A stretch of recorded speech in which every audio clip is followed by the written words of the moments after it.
আজকের আমাদের রেসিপি বরিশালের বিখ্যাত মেথি পোনা তেল ঝাল। প্রথমে সর্ষের তেলে গোটা গোটা রুই পোনাগুলোকে ভেজে নেব। এই পোনা মাছগুলো ভাজার পরে যেটুকুনি তেল থাকবে তাতে গোটা মেথি ফোড়ন দেবো, বেশ 2 চামচের মতো মেথি ফোড়ন দেবো, কারণ এই রান্নায় মেথি ফোড়নের স্বাদটাই কিন্তু মেইন।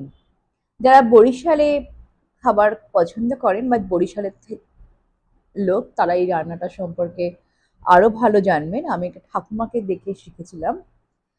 এরপর এতে দিয়ে দেব পেঁয়াজ বাটা।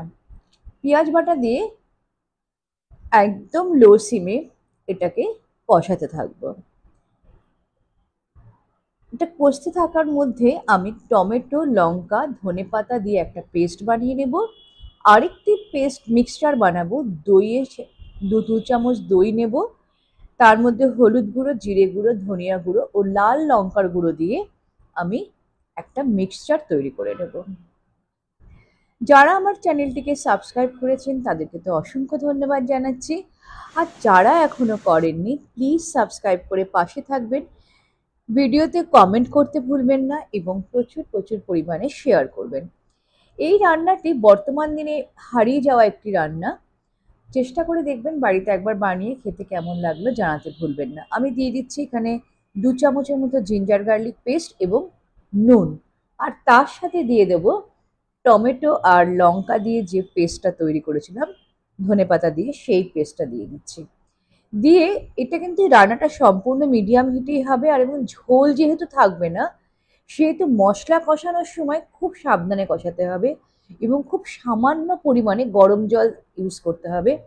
এখানে কিন্তু কোনো ঠান্ডা জল ইউজ করতে হবে না। তা দইয়ের মিক্সচারটা দিয়ে ভালো করে এটাকে কষাতে হবে, এবং আমি এখানে ঢেকে কষিয়েছি। তাতে দেখুন উপর দিকে পুরো তেলটা ভেসে এসেছে। এই যখনই তেলটা ভেসে আসবে সেই সময় দিয়ে দিচ্ছি গরম মশলা। এই গরম মশলা দিয়ে আবারও একটুখানি সামান্য কষিয়ে নেব। নিয়ে এবারে সামান্যতম গরম জল দিয়ে দিচ্ছি, জাস্ট যতটুকুনি মাছগুলোতে ফুটতে যতটুকুনি জল লাগবে ঠিক ততটুকুনি জল দিয়ে মাছগুলোকে দেবো, এবং মাছগুলোকে উল্টিয়ে মশলার সাথে মাখিয়ে দেব, যাতে মশলাটা সম্পূর্ণভাবে মাছের সাথে লেগে যায়। এরপর কাসুরি মেথিকে ভালো করে ক্রাশ করে নেব, নিয়ে উপর দিক দিয়ে ছড়িয়ে দেব, দিয়ে 10 মিনিটের জন্য ঢেকে লো সিমে রান্না করব। তাহলে কিন্তু আমাদের রেডি হয়ে যাবে মেথি পোনা তেল ঝাল। বাড়িতে এটা অবশ্যই বানাবেন, বানিয়ে আমাকে জানাতে ভুলবেন না ঠিক কেমন হলো।